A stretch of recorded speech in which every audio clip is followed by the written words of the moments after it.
welcome to the Ingerati studio. We are located at Australian Utility Week. I'm Denise from Ingerati, and with us we have Michael Joffe, and you're from Zen Within. Welcome. Hi, thank you.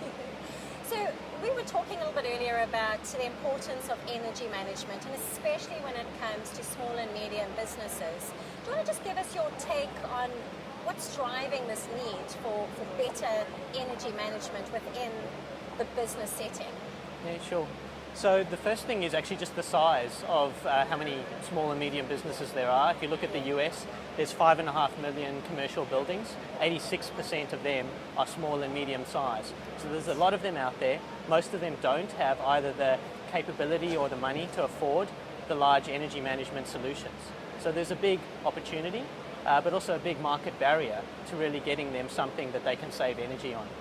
Let's talk about the barriers. You know, what is standing in the way of, Australian and New Zealand businesses from really, managing their energy more effectively and saving money? Well, I think when you look at energy management, there's two benefits that come out of it, and one is reduction in your energy bill, but there's also a network benefit. And I think both of those really have to play out in Australia to make the proposition worthwhile.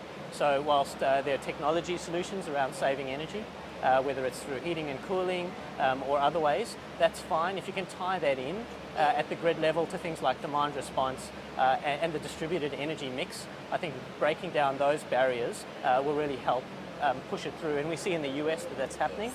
Australia is a little bit behind in terms of the programs, whether it's the demand response auction mechanism in California. That's really not as developed in Australia. Okay, and why do you think that is? Well, I think scale has something to do with it. Yeah. I think the market in the US is much bigger, but I also think that the awareness of the ability to save energy and the need to do that isn't as urgent perhaps in Australia, but looking forward into the future. And we see things like the blackout in South Australia and all the things which are really happening to push us towards a similar sort of situation as we have in other parts of the world. Yeah. So we were also just talking about the opportunities that this region is really missing out on. So obviously saving money is one of those things. Energy efficiency and demand response. So let's talk a little bit more about the great potential in a demand response and how your energy management can really boost that. So do you want to just give us an idea of what we're missing out on here?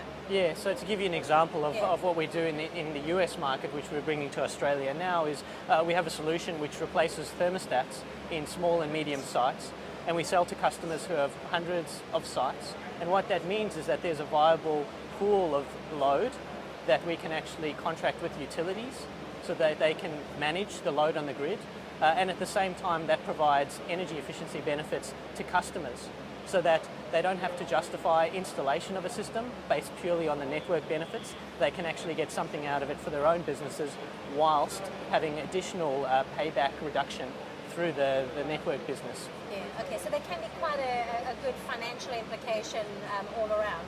Yeah, absolutely. Okay. And the other benefit really is that when you look at the small and medium commercial world, there's a bit of a split incentive problem between the people who really care about energy management and use of energy at the head office level and the guys that are on the ground who may not really be thinking about doing their jobs. It's a little bit different to residential, and it's a bit different to large businesses or large sort of skyscrapers.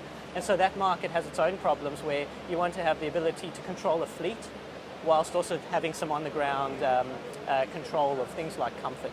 And that's where thermostat-based solutions like Zen HQ, which is like what our product, really come in, and we're seeing the ability to roll that out being taken up more and more by businesses because the cost of entry is low, the payback is quick, and at a later stage you can start to add things like solar or batteries or storage on to really make the most of the distributed energy mix. And I mean, Australia is obviously a great example when it comes to plenty of solar.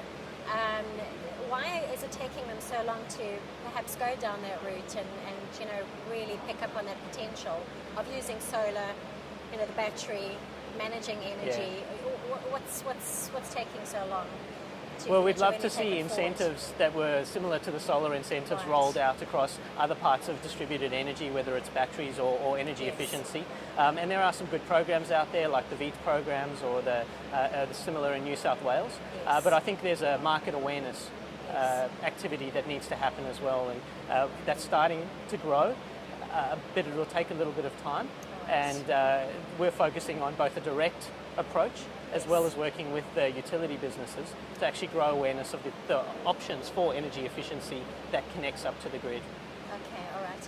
And how are, what has been your response so far from companies, from both companies here and your distributors? Has it been fairly positive so far?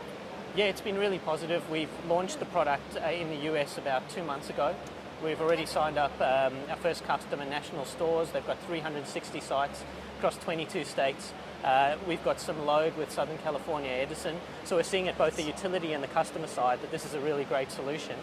And excited to see how we can grow that, both in the US, but then bring it to the Australian market, where we see a lot of similarities in being able to provide both the energy efficiency and network benefits. Absolutely. Now, we are seeing a lot more companies coming out with energy management solutions. It's obviously the market is getting bigger and bigger and more competitive.